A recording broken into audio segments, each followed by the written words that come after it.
Hey friends, welcome back to the Grace-Filled Leader podcast. Today's episode is going to be a little tough, but it is an important one. We are diving into a leadership challenge that I know so many of us face at one point or another. Knowing when it's time to manage someone off of your team. There's a term we sometimes use in leadership circles called addition by subtraction. It's the idea that even though it may feel counterintuitive, removing someone from your team can actually lead to growth, health, and better overall performance. And the hard truth is, when someone becomes a toxic influence in the workplace, it can be your responsibility as a leader to make that difficult decision. I get it. This is never easy. But what I've come to realize over the years is that not addressing toxic behavior within a team can have lasting, damaging effects on the culture, on productivity, and on the emotional well-being of everyone else. And as leaders, we have a responsibility not just to the one person who is struggling, but to the entire team. So today we're going to talk about how to identify when someone's behavior has become toxic, the impact of keeping them on your team, and how managing them off, though difficult, can be an act of stewardship for the rest of your people. Welcome to the Grace-Filled Leader podcast. Do you want better work-life balance? Do you get stuck in patterns of perfectionism and people-pleasing? Have you always been an overachiever but never really felt good enough, no matter how much outwork success you achieve?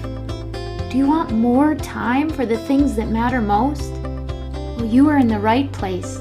Here on the Grace-Filled Leader podcast, we focus on spirit-driven success and share the secrets to having better work-life balance as a busy woman in leadership.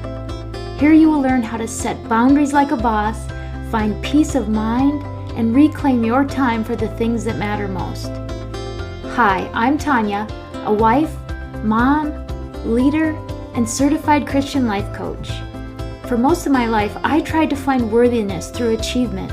I spent decades people-pleasing and pouring myself into my work. I was looking for my value through the approval of others. This led me to feel burned out, empty, and exhausted.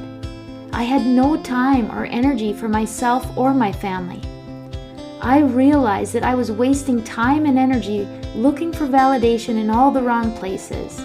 But my life changed when I finally surrendered and God showed me a different way.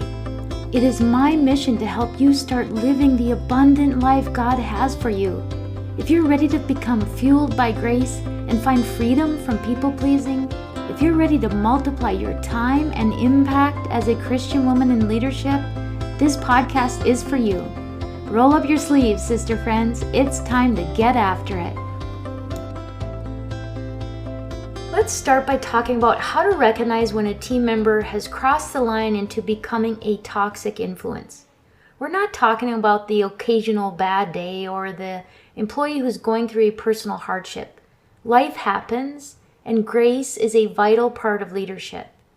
What we're talking about here is when a person's behavior has consistently become destructive to team morale, productivity, and the overall health of your work environment. Here are a few signs of toxic behavior that warrant some concern as a leader. The first is constant negativity.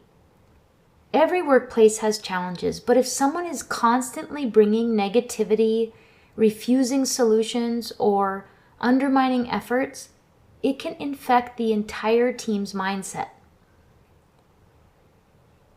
Second sign is undermining others. A toxic employee may gossip, spread rumors, or directly undermine their colleagues or their leader.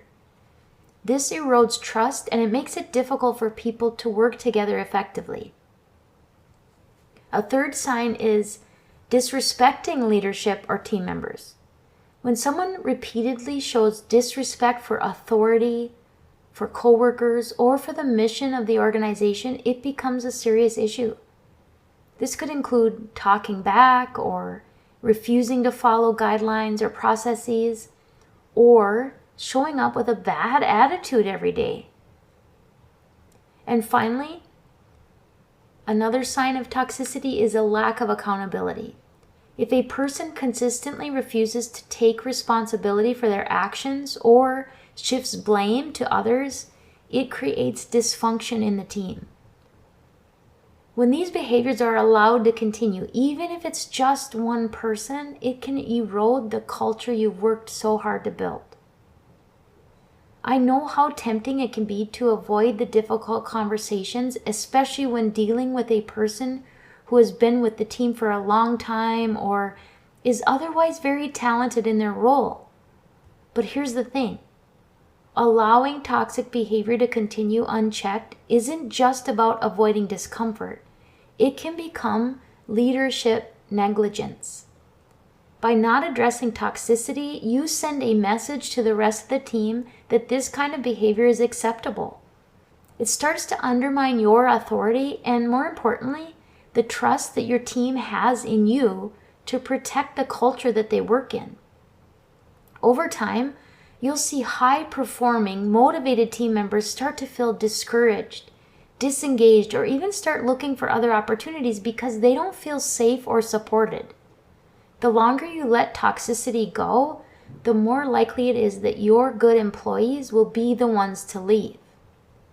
Remember, it's not just about the one toxic person.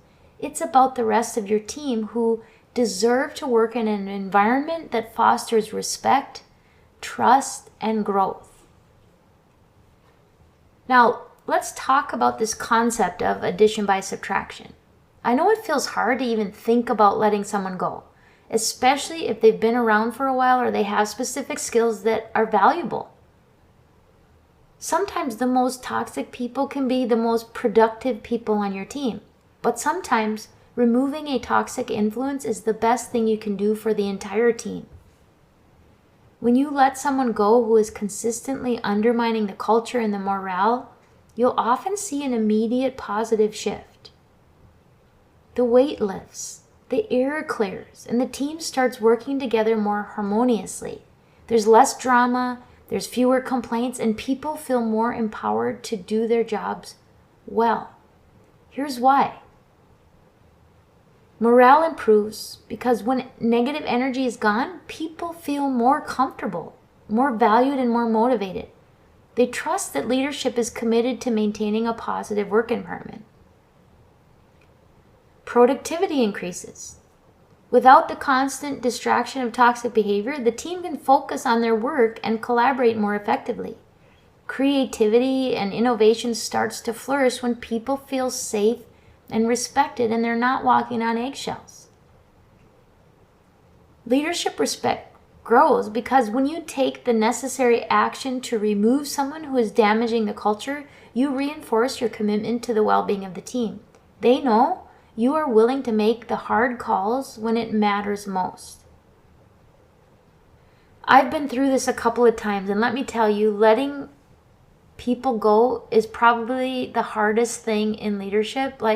It's terribly difficult because ultimately you are impacting a human being's life. So it's nothing to take lightly, and certainly we should do everything that we can to first coach people and try to help them be successful. But if they have no willingness to be influenced or to be a part of positive change, sometimes you are left with needing to free up their opportunities, if you will.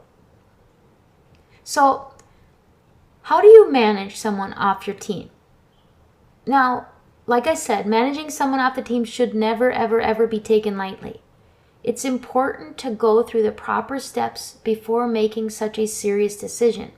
And here's a general process to follow. First, you need to provide clear feedback and opportunities for improvement. Be specific about the toxic behaviors and offer clear, actionable steps for improvement. Give the person a chance to turn things around, but set a firm timeline for changes to happen. Number 2, and this is a big one, document everything. Make sure to document all the issues, the observations, and the conversations you've had regarding the behavior. This protects you and the organization if there is pushback later on. Number 3, Get human resources involved. Work closely with HR throughout the process to ensure that everything is handled legally and ethically. It can be such a relief because they can provide guidance on how to proceed, especially if the person has been with the company for a long time. And they're often an objective third party that helps you see the objective whole picture and helps affirm or even maybe suggest a different route to go if you're not on the right track. So HR is a really, really, really valuable resource to use. And finally, have the difficult conversation with compassion. When it is clear that change isn't happening and the behavior is still toxic, have that conversation, that final conversation with empathy, but with firmness. Let that team member know that their behavior is no longer acceptable and that you have to let them go for the good of the team. Remember, this decision isn't just about one individual. It's about protecting the rest of your team and maintaining a healthy, productive work environment. I can tell you from the couple of occasions I had in terminating employees that just were not positive team members. They weren't carrying their weight. They were toxic and negative. It was a horribly difficult experience for me as a leader, but the change in the atmosphere afterward was palpable. Like I said before, the air was just lighter. There was less of a sense of people walking around eggshells just wondering if they were going to do or say something that would set the person off. And they didn't even realize until it was gone the degree to which that negative presence was impacting their everyday work environment. When that presence was gone, they had an easier time walking through the door every day. So what can you take away from this conversation today? Number one, don't ignore toxic behavior. If someone's actions are consistently harming the culture and the morale of the team, it is your responsibility as a leader to step in and address it. Number two, prioritize the well-being of the whole team. It can be hard to let someone go, but remember that your loyalty is to the health and the success of the entire team, not just one person. Number three, be clear, compassionate, but firm. Set clear expectations for change, but if improvement doesn't happen, be willing to make the tough decision to manage them off the team. And number four, trust that removal can lead to growth. Addition by subtraction really does work. Removing toxicity can create space for the team to flourish, to collaborate, and to innovate. Leadership is difficult, my friends. That is why you need to keep your eyes focused on the Lord and call on Him to guide you through these challenges that you face as leaders. I hope that you find this episode helpful, even though it is a little bit of tough love, I'm afraid. And as always, I pray that the Lord fills you with gratitude, His peace, and His amazing grace. I pray this episode blessed you, spoke to you, or encouraged you in some way. If so, please share it with a friend and head on over to Apple Podcasts to leave me a review. That's the only way for me to know if you're enjoying the show. Nothing blesses me more than to hear from you. Also, come on over to our free Facebook community. This is a great place for us to support one another on our faith and leadership journeys. You can find the link to the group in the show notes or go to gracefilledleader.com/community. If you have questions or content ideas for the show, please send me a message on SpeakPipe or via email. Go to gracefilledleader.com/contact and leave a written or voice recorded message. I would love to know how I can best serve you on the podcast. Now to Him who can do immeasurably more than we can ask or imagine, according to His power that is at work within us. Ephesians 3, verse 20. Until next time, my friends, God bless.